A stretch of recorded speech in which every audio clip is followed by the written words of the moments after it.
오늘 설교 제목이 받쳐질 물건입니다. 여러분들은 봉헌이라는 단어를 어떻게 이해하고 계십니까? 또 봉헌이라는 개념이 기독교에만 있는 겁니까? 불교에는 봉헌이 없어요? 있습니다. 여타 다른 종교에도 봉헌이 있습니다. 절 이름도 봉헌사 이런 절이 있는데, 봉헌이라는 개념은 다른 종파나 종교에도 존재하는 개념이에요. 과연 우리가 이렇게 익숙해서 쓰고 있는 그런 봉헌이라는 개념이 정말 성경에서 말하는 개념하고 흡사한가 하는 문제는 조금 다릅니다. 그래서 그 문제를 오늘 좀 같이 살펴보기를 원하는데, 목사가 설교를 준비해서 단에 설 때마다 늘 명쾌하게 해석이 되고 명쾌하게 전달이 되고 풀어지는 것은 아닙니다. 특별히 이제 오늘 같은 설교는 제가 일부 예배서부터 아주 지금 곤욕을 치르고 있습니다. 일부 때는 설교한 저도 무슨 소리를 했는지 모르겠고, 교인들도 뭘 들었는지 모르고 가셨어요, 그냥. 그래서 아주 죄송한데, 오늘 설교가 이렇게 쉬운 개념은 아니기 때문에, 자, 이제 본문을 좀 보십시다. 15절. 제7일 새벽에 그들이 일찍이 일어나서 여전한 방식으로 성을 7번 도니 성을 7번 돌기는 그날뿐이었더라. 7번째 제사장들이 뭘 불어요? 나팔을 불 때에 여호수아가 백성에게 이르되 외치라, 여호와께서 너에게 이 성을 어떻게 해요? 주셨느니라. 자, 보세요. 우선 오늘 이 본문을 이해하기 위해서는 지난주 설교를 다시 한번 좀 기억해 보십시다. 지난주 설교는 간단해요. 여리고라는 둔덕이에 위치한 아주 견고한 요새와 같은 성 여리고를 주위로 하나님께서 직접 사령관이 되셔서 이 백성들을 지휘하시는데, 앞뒤 이스라엘 군대를 배치하시고 또 중앙에는 뭐가 있었습니까? 법궤를 맨 제사장들이 중앙에 위치해 있고, 그 법궤 앞에 뭐가 있었어요? 나팔수가 있었습니다. 7명의 나팔수를 하나님이 뽑아서 나팔을 불게 했는데, 그 7명의 나팔수가 군인이 아니라 뭡니까? 제사장이었다는 사실을 여러분들이 염두에 두세요. 그래서 이 행렬은 하나의 전쟁의 그림이 아니고 뭐였다고요? 커다란 하나의 제사였다고 말씀을 드렸습니다. 그런데 중요한 것은 이 7명의 제사장들로 구성된 나팔수가 나팔을 불 때, 구약에는 나팔을 분다 할 때는 두 가지 개념으로 사용된다고 말씀을 드렸습니다. 첫째, 정말 말 그대로 전쟁을 하기 위해서 어떤 선전포고를 하는 격에 해당하는 하초치라라는 히브리 말이 있습니다. 그것도 나팔을 분다라는 뜻입니다. 그런데 또 다른 의미로 사용되는 용례가 하나 있었는데, 그것은 뭐냐면 똑같은 나팔을 분다인데 소파르라고 쓸 때가 있어요. 이것은 전쟁을 하겠다는 얘기가 아니라 뭐예요? 이 대상에게 완전한 평화와 평안을 선언하는 차원에서의 나팔을 분다 할 때는 뭘 썼다고요? 소파르. 그러면 우리가 이 여리고성을 주변으로 돌았던 나팔수 7명이 불었던 그 나팔은 하초츠라가 아니고 뭐였다고 말씀드렸습니까? 소파르. 다시 말해, 이 여리고는 총칼로 인간의 능력과 부딪혀서 싸워서 얻는 성이나 땅이 아니고, 이 땅은 이미 하나님이 우리에게 어떻게 하신 땅이라고요? 붙여주신 땅이라고요. 허락하신 땅이기 때문에 그것을 전제로, 약속을 전제로, 믿음으로 우리는 뭘 해요? 나팔을 부는 거예요. 소파르. 이 땅에 이미 하나님의 통치가 임하고 하나님의 평화가 임하기 시작했다. 이건 선언적 사건이란 말이죠. 그래서 이제 그 성을 지금 돈단 말이에요. 16절 보시면 7번째에 제사장들이 나팔을 불 때에 여호수아가 백성에게 이르되 외치라, 여호와께서 너희에게 이 성을 주셨느니라 그랬습니다. 이 성은 이제 이스라엘 백성들이 얻어질 것입니다. 그런데 이제 그 성이 무너지고 그 성에 들어가서 그 후의 문제입니다. 17절 보세요. 이 성과 그 가운데 모든 물건은 여호와께 어떻게 하되? 바치되. 여기서 무슨 개념이 나오냐면 아까 제가 서두에 질문을 드렸던 봉헌의 개념이 여기서 나옵니다. 그래서 봉헌이라는 사전적 의미가 뭐예요? 봉헌이라는 사전적 의미가 뭡니까? 단순하게 우리가 이해를 하자면 바치다, 드리다 그런 개념이에요. 자, 그런데 그 다음을 맞아 읽겠습니다. 첫 절 처음부터 읽죠. 이 성과 그 가운데 모든 물건은 여호와께 바치되 기생 라합과 무릇 그 집에 동거하는 자는 어떡하라? 살리라. 자, 이제 좀 저를 보세요. 지금 이 17절 본문 속에 살리라는 말과 반대 개념으로 쓰여진 단어가 뭡니까? 예? 바치랍니다. 그렇죠? 자, 그러면 살리라는 말과 반대 개념으로 한 절 속에 같이 지금 붙어 있어요. 그러니까 살리라는 반대 개념으로서 사용된 단어가 바치랍니다. 자, 그러면 이건 일단 내버려 두고 그냥 사전적 의미로 한번 대답을 해보세요. 살리다의 반대말은 무슨 말입니까? 죽이다. 그러면 우리가 간단한 논리에 의해서 죽이다라는 말과 바치다라는 말이 지금 무슨 뜻이라는 얘기입니까? 동의어라는 얘기입니다. 맞죠? 맞습니까? 틀립니까? 맞죠? 이제 그러면 살리다라는 말의 반대 개념으로 사용된 이 바치다라는 의미는 그 속뜻이 뭐라고요? 죽이다 그 뜻입니다. 아하.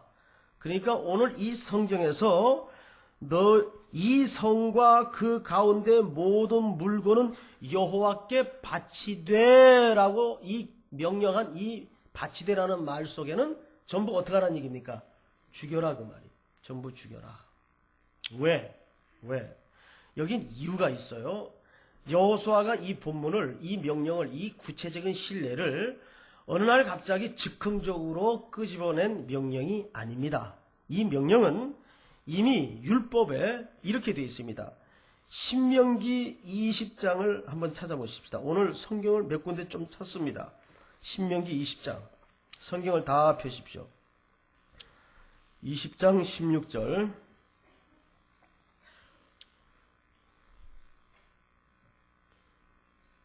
다 찾으셨습니까?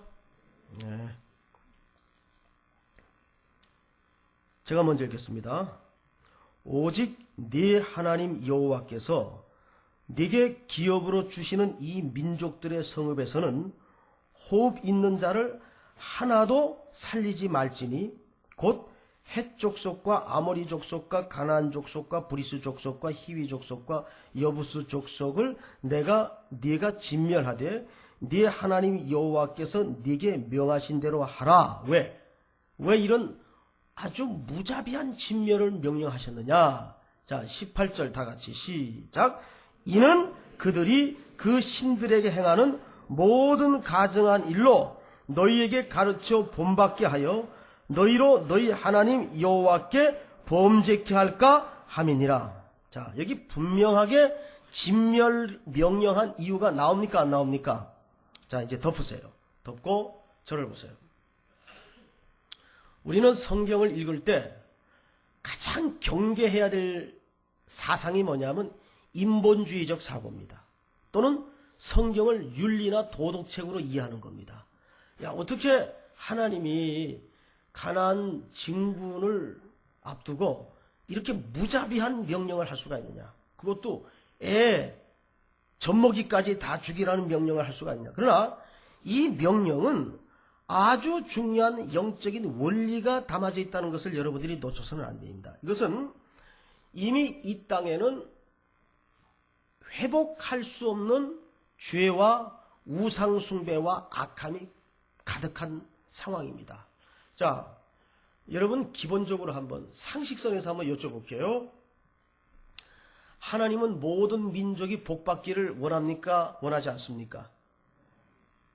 맞습니까? 정말이에요? 예, 맞습니다. 그래서 누구를 불러내셨습니까? 아브라함을 불러내셨습니다. 여러분, 창세기 12장에 보면 이 부분도 좀 여러분들이 눈으로 확인해야 될 필요가 있습니다.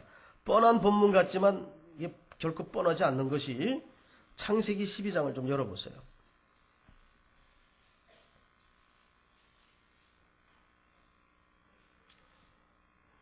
12장 다 여시고 1절을 보십시오. 여호와께서 아브라함에게 이르시되 너는 너의 본토 친척 아비집을 떠나. 이 본토 친척 아비집은 갈대아 우르를 말하는데 메소포타미아 문명권으로서 우르라는 말은 불이라는 뜻입니다. 우상 노름의 본산지라는 뜻이에요. 이 갈대아 우르는 바로 아브라함의 육신적 옛 고향이었습니다. 근데 하나님께서 이 아브라함을 일방적으로 영광 속에 임하시고 나타나셔서 불러내십니다. 자, 그래서 여기 보면은 아비집을 어떻게? 떠나 가라. 내가 네게 지시할 땅으로. 자, 내가 네게 지시할 땅은 어떤 땅을 얘기합니까? 가나안 땅을 얘기합니다. 약속의 땅을 얘기합니다. 왜? 2절 내가 너로 큰 민족을 이루고 네게 복을 주어 네 이름을 창대케 하리니 너는 복의 근원이 될지라. 여기 복이라는 말이 나오는데요. 아브라함을 뭘 만들겠답니까? 복의 근원을 만들겠대요. 복의 근원이라는 말은 이런 뜻입니다. 이 복의 근원이라는 말은 복을 받아서 창고를 만들어 갖고 꽉꽉 눌러서 나 혼자 깔고 앉고 먹고 누리고 마시겠다는 그런 창고의 개념이 아니고, 이 근원 할 때는 뿌리라는 말이 아니라 히브리 말에는 이 파이프라인을 말해요. 여러분, 저 물탱크에서 집으로 딱 수도꼭지를 틀면 이 물이 쏟아지는데 뭘 타고 와요? 파이프를 타고 와요. 파이프가 없으면 물이 죽어도 전달이 될 수가 없습니다. 아브라함을 그 갈대아 우르에서 불러낸 것은 하나님께서 이 모든 만민에게 하나님의 복을 파이프 역할을 만들어 갖고 계속 흘러가게 하기 위해서 아브라함을 불러냈단 말이에요. 그래서 떠나서 내가 네게 지시할 땅으로 가라. 그 땅이 어디였어요? 가나안 땅이었단 말이에요. 그래서 그 복의 근원을 만드시려고 그 이름을 창대케 하시고 그를 높이신단 말이죠. 여러분을 하나님께서 물질도 주시고 지위도 주시고 이 땅의 모든 것을 누리고 경험하고 시간과 인생과 은사를 주시는 모든 목적이 어디 있냐 말이에요. 세 끼 밥 먹고 누리고 붙들고 움켜쥐고 살라고 주신 것이 아니라 여러분들을 예수의 보배로운 피로 구속하시고 불러내신 것은 왜 불러내셨습니까? 그 예수 믿지 않던 우상의 집에서 여러분들을 불러내신 것은 왜 불러내셨습니까? 하나님의 축복의 통로의 삶을 살려고 불러내신 거예요. 믿습니까? 예? 자, 그런데 그래서 그 이름을 창대케도 하시고 지위를 높이시기도 한단 말이에요. 3절 보세요. 너를 축복하는 자에게는 내가 복을 내리고 너를 저주하는 자에게는 내가 저주하리니, 얼마나 하나님의 결단과 의지가 강렬한지 이 표현 속에서 우리가 만나볼 수 있는 거예요. 내가 너를 반드시 복의 근원을 만들겠다. 어느 정도는 내가 이 계획이 단단한 가구구 계획인가 하면, 너를 축복하는 자에게는 내가 복을 내리고 너를 저주하는 자에게는 내가 저주하리니 땅의 모든 족속이 너를 인하여 복을 얻을 것이니라 하신지라. 누구를 인해서? 아브라함을 인해서. 아브라함이 뭐이기 때문이에요? 축복의 통로이기 때문에. 축복의 창고가 아니고 통로이기 때문에. 자, 여기에 보면 분명히 너로 인하여 모든 족속이 너를 인하여 복을 얻을 것이니라. 자, 보세요.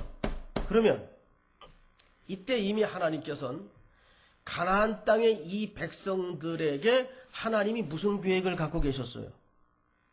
네? 저주를 갖고 계셨어요? 복의 계획을 갖고 계셨어요? 복의 계획을 갖고 계셨어요. 그건 오늘도 마찬가지입니다. 하나님이 오늘도 저 인도, 중국, 아프리카, 중동, 이 복음이 들어가지 않는 그 우상의 땅에 하나님이 지금도 갖고 계시는 계획이 뭡니까? 그들을 저주하시는 거예요? 축복하시는 거예요? 그들을 복되게 하시는 겁니다. 그게 아브라함 속에 넣으신 하나님의 꿈이었어요. 그것이 아브라함 인생 속에 설계하신 하나님의 계획이셨어요. 오늘도 여러분들을 그 일터로 보내시고 이 시대에 나게 하시고 그 가정에 그 가문의 시집장가 보내신 것은 여러분들을 통해 뭘 하겠다는 거예요? 축복의 통로를 만들겠다는 거예요. 하나님의 복이 흘러가도록 하나님이 계획을 갖고 계신단 말이에요. 자, 그런데 15장을 한번 열어보세요. 창세기 15장. 창세기 15장 열어보시면 네 자손은 16절 15장 16절 네 자손은 4대 만에 이 땅으로 돌아오리니 이 땅은 어느 땅을 말합니까? 가나안 땅을 말합니다. 이는 아모리 족속의 죄악이 아직 관영치 아니함이니라 하시더니. 자, 보세요. 하나님께서 아브라함에게 4대 만에 내가 이 땅으로 돌아올 것이다. 그런데 이는 아모리 족속의 죄악이 아직 관영치 않았다. 이게 무슨 뜻이냐? 자, 보세요. 여기서 말하는 아모리 족속이라는 것은 가나안 사람들의 죄악의 상태를 설명할 때 쓰는 수사적 표현입니다. 예를 들어서 이스라엘 사람들의 못된 면을 강조할 때는 에브라임 사람들 이렇게 표현합니다. 왜? 이스라엘의 가장 대표격인 지파가 에브라임 지파이기 때문입니다. 그래서 이스라엘 사람들을 못되게 상징할 때는 에브라임 사람들, 가나안 사람들의 악함을 상징할 때는 아모리 족속들 이렇게 표현하는 거예요. 그러니까 이 아모리 족속은 또 다른 어떤 족속이 아니고 다시 말해 가나안을 통칭하는 수사적 표현입니다. 그런데 이는 아모리 족속의 죄악이 아직 관영치 아니함이니라. 자, 이 말을 좀 머리에 쥐가 나더라도 한번 생각을 해보세요. 이 말을 뒤집어 보세요. 그러면 이 이스라엘, 잘 들으세요. 이스라엘 백성들이 4대 만에 이 땅으로 들어갈 때는 아모리 족속의 사람들의 죄악이 어느 때에 들어가는 겁니까? 예? 관영할 때 들어가는 겁니다. 맞죠? 예, 요거를 잘 이해를 하셔야 돼요. 아직 이들이 그 땅으로 들어갈 필요가 없는 것은 아모리 족속의 죄악이 관영치 아니함이로라. 그런데 관영할 때 그럼 들여보내겠단 말이에요. 그런데 아까가 아니라 방금 전에 하나님이 아브라함을 통해 이 가나안에 갖고 계시는 계획은 저주였어요? 축복이었어요? 축복이었어요. 자, 그러면 여기서 하나 중요한 결론이 붙들려집니다. 이 아모리 족속에, 다시 말해 가나안 땅의 백성들의 죄악이 관영할 때 이스라엘 백성들을 그 땅에 집어넣는 것은 그 땅 사람들을 어떻게 하시려고? 복 주시려고 집어넣는 겁니다. 이제 이해가 됩니까? 하나님은 저주를 계획하신 게 아니에요. 복 주시려고 집어넣었어요. 그런데 그 땅에 정탐꾼을 보냈더니 기생 라합이 턱하니 하는 얘기가 뭐라고요? 40년 전 이미 너희 민족이 홍해를 가르고 마른 땅을 건너 광야를 지날 때에 우리가 그 소문을 들었는데 상처나지 하나님께서 그 홍해를 가르셨고 애굽의 군대를 바닷속에 수장하셨고 마른 땅을 건너 너희를 이끌어낼 뿐만 아니라 낮에는 구름기둥으로 밤에는 불기둥으로 인도하신 것을 우리가 듣고 간담이 녹았나니 그랬어요. 네? 자, 그러면 그 소문을 그 여자 혼자만 듣고 앉았을까요? 예? 가나안 사람들이 다 들었어요, 안 들었어요? 다 들었어요. 다 들었단 말이에요. 내가 봤어요, 그때. 이제 이러면 이제 이게 3단이 되는 거죠. 예? 그러니까 안타까워서 하는 얘기예요. 안타까워서. 예? 그때 제가 알아요, 그때. 다 들었어요. 다 들었는데 왜 그 소문을 다 들었고 간담이 녹았는데 왜 모든 가나안 사람들은 초롱성 같은 여리고성에서 문을 닫아 걸고 그 하나님의 군대를 향하여 전쟁을 할 채비를 하고 있었는가 하면 이 여인만 창문을 열고 붉은 줄을 내리워 구원의 소망의 날을 기다리고 있었냐 말이에요. 예? 이 차이가 어디서 나요? 설명할 수 있는 분 없어요. 그러나 성경은 뭐라고 대답하느냐? 자, 진짜 한 군데만 더 찾아보세요. 로마서 11장을 보세요. 로마서 11장. 로마서 11장.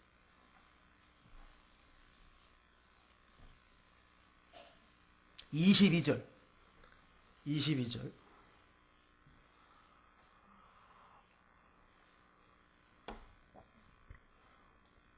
제가 좀 읽겠습니다.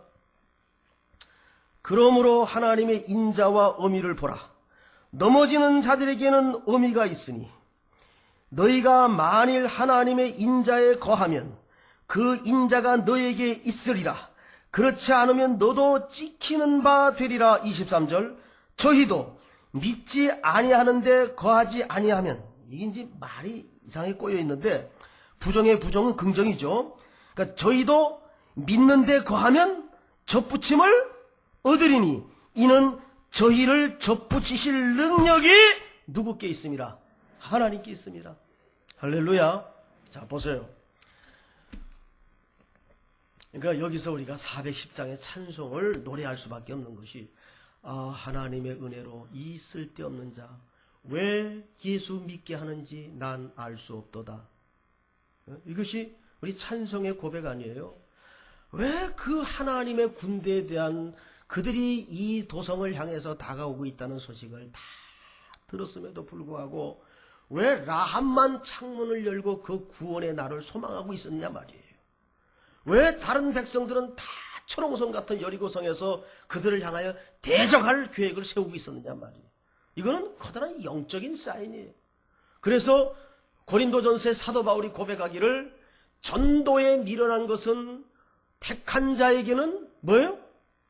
택한 자에게는 구원의 빈거요, 멸망당할 자에게는 저주의 빈거라는 얘기가 그래서 나오는 거예요.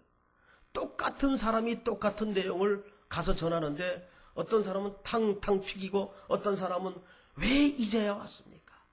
왜 이제야 이 소식을 내게 말씀하십니까? 이 차이가 사람의 언필로 설명할 수가 있냐 말이에요. 설명할 수 없는 거예요. 하나님의 은혜로 이 쓸데없는 자. 자, 그래서 지금 이스라엘 백성들이 이 가나안 땅으로 진격하는 이 자체는 이 땅을 저주하고 진멸하고 심판하는 것이 근본적인 계획이 아닙니다. 이 땅을 구원하고 이 땅을 건지기 위해서 진군한 겁니다. 그러나 그것을 대적하는 자에게는 이 자체가 뭐예요? 심판으로 나갈 수밖에 없는 거예요. 그래서 그들은 다 죽이는데, 자 보세요. 바친다는 말이 죽인다는 말이었어요. 그러면 왜 죽여야 되느냐? 거기에는 또 다른 하나님의 놀라운 계획이 감춰져 있는 겁니다. 자, 레위기서 27장을 보세요. 레위기서. 진짜 마지막이에요. 레위기서 27장. 오늘 여호수아서가 그래서 간단치 않는 것이 이런 영적인 그림들이 그 속에 농축되어 있기 때문에 성경의 여러 레퍼런스 구절을 찾아야 돼요. 27장. 레위기서 27장 28절을 보세요. 28절. 잘 보세요. 오직 여호와께 아주 바친 그 물건은 사람이든지 생축이든지 어디 갔니? 기업의 바치든지 팔지도 못하고 속하지도 못하나니, 바친 것은, 아까 바친 것은 뭐 하는 거라고요? 죽인 거라 그랬어요. 죽인 것은 다 여호와께 지극히 뭐예요? 자, 여기를 봐요. 여러분들의 존재 신분이 뭡니까? 여러분들의 신분이 뭐예요? 여러분들의 신분이 뭡니까? 성도죠. 성도라고 쓸 때 한자로 거룩할 성자에다가 무리 도자를 써요. 예? 자, 그러면 여러분들이 거룩한 무리라는 뜻입니다. 거룩한 백성들이에요. 그게 교회입니다. 그래, 여러분들이 어떻게 거룩하게 되었어요? 예? 어떻게 거룩하게 되었습니까? 그 정도 실력과 수준을 득도를 해서 거룩하게 되었습니까? 아니잖아요. 거룩하게 된 유일한 근거는 어린 양의 피입니다. 그리스도의 피입니다. 그래서 법궤를 중심으로 앞에 평화를 선포하는 나팔수가 나팔을 불며 제사장이 나팔을 분 거예요. 왜? 이 법궤 위에 속죄수에 쏟아부어지는 어린 양의 피로 말미암아 이 도성은 이미 함락되었고 구원은 완성되었다. 얻어질 것이다. 선포가 이루어지는 겁니다. 이것은 총칼로 싸워 얻는 땅이 아니고 총칼로 싸워 이기는 전쟁이 아니었기 때문입니다. 오직 어린 양의 피로. 우리가 그 수준이 안 되고 자격이 안 되고 신분이 안 되지만은 어린 양 예수 그리스도의 피로 그분이 2000년 전 갈보리 언덕의 십자가에 내 죄를 위해 못 박아 죽으실 때 나도 그 속에 뭐예요? 함께 죽었단 말이죠. 함께. 나는 공로 없지만 어린 양의 공로로 우리가 날마다 그래서 영광스러운 은혜 보좌 앞에 얼굴을 들고 하나님 앞에 나올 수가 있는 거예요. 그것이 우리에게 붙여진 성도라는 이름의 자격의 근거란 말이죠. 우리가 성도입니다. 거룩한 무리들입니다. 근데 그 전제가 뭐냐면 어린 양의 죽음이 전제되었기 때문입니다. 이 가나안 땅은 먼저 죽음이 임하지 않으면 거룩해질 수 없는 땅이기 때문이에요. 그것을 누가 죽으신다는 얘기입니까? 어린 양 예수 그리스도께서 죽으신다는 얘기입니다. 이 땅을 거룩해 하기 위해서 이 땅에 진정한 하나님의 새로운 통치가 임하게 하기 위해서 이 땅에 어린 양의 피가 상징되는 언약궤가 이 성을 도는 거예요. 이 성. 이건 무슨 리더십을 말하기 위한 전쟁의 이야기가 아닙니다. 예? 아니 성경 가지고 리더십을 말하는 사람들이 제일 이상해요. 성경을 리더십에 관한 이야기가 아니에요. 죽음의 이야기예요. 그 죽음이 전제되지 않는 거룩함은 존재할 수 없습니다. 우리가 그 어린 양의 죽음으로 거기에 우리의 거룩이 시작이 되었던 겁니다. 거룩한 땅. 그걸 위해서 하나님이 저와 여러분들을 불러내셔 아브라함의 비전을 살게 하신 겁니다. 믿습니까 여러분? 지난 수요일 날 저는 광주 지역에 내려가서 전라남도 광주 지역에 우리 이제 개혁 측하고 우리가 이번에 교단을 합하지 않았습니까? 그래서 한 300여 명의 목회자들하고 이제 세미나를 마치고 우리 교회 그 홍영기 집사님이라는 분이 계신데 이분이 서울시경에 치안감으로 계시다가 승진하셔서 그 전라남도 경찰청장으로 내려가셨어요. 근데 전라남도는 그 광주 경찰하고 이렇게 통합해서 다 관할을 합니다. 그 경찰청장이 이제 목회자들 이제 대접을 하신다고 찾아오셨더라고요. 그래서 이제 중국집에서 아주 좋은 요리로 대접을 잘 받았어요. 이제 식사를 다 마치고 나서 이분이 부임 이제 한 달이 되셨는데 얘기를 해요. 자기가 처음에 이제 부임을 해서 그 안에 쭉 이제 순시를 하는데 그 경찰청사 안에 방을 하나 열어보니까 거기 배가 불뚝한 황금빛으로 이렇게 뒤집어 씌워진 불상 하나가 이러고 앉았더래요. 방 하나 커다란 게. 이제 거기가 군성이 있고 경성이 있고 또 그 옆방을 열어봤더니 마리아 흰 그 석상이 너따랗게 이렇게 서 있더래요. 그 옆방을 열어봤더니 십자가도 없고 예수님도 없고 목사님들 몇 분만 이렇게 우글우글 앉아있더래요. 그래서 누구시냐 그랬더니 목사님이라 그러더래요. 여기 교회가 없냐 그랬더니 여기 교회 안 된다고 교회 없다 그러더래요. 너무 마음이 안 좋아서 그 옆에 방 2개를 그 오피스 2개를 확 헐어갖고 이제 거기다가 교회를 만든 거 이분이 한 달 새에 교회를 만들어서 지금 4월 1일 날 이제 다음 주 토요일 날 입당 예배를 이제 드립니다. 리모델링을 싹 해서 그러면서 한 달 동안 이제 전라남도 광주 전역을 순시를 하는 가운데 깜짝 놀랐던 것이 교회도 많지만 이 광주 지역이 복음화율이 높습니다. 교회도 많죠. 이 광주가 워낙 고난의 땅이기 때문에 일찍 복음을 잘 받았어요. 그런데 교회 못지않게 불교가 얼마나 판을 치는지. 근데 희한한 게 말이죠. 그 불교 무슨 신도회장 무슨 사찰의 주지 이런 사람들을 전부 봤더니 전라도 사람들은 하나도 없고 경상도에서 넘어와갖고 거기다가 영업을 한 거예요. 거기다가 이 그 대구 팔공산 전기를 받아갖고 거기까지 왔 것 같아요. 이 사람들이. 여러분 대구나 부산 한번 가보세요. 기가 막힙니다. 지금 얼마나 이 불교권이 득세를 하는지요.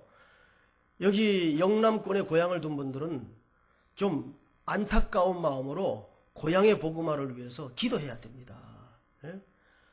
저는 가끔 이제 이 영남 지역을 내려가 보는데 대구는 말도 못합니다. 대구는 부산도 마찬가지고요. 그 대표적인 두 도시 아닙니까?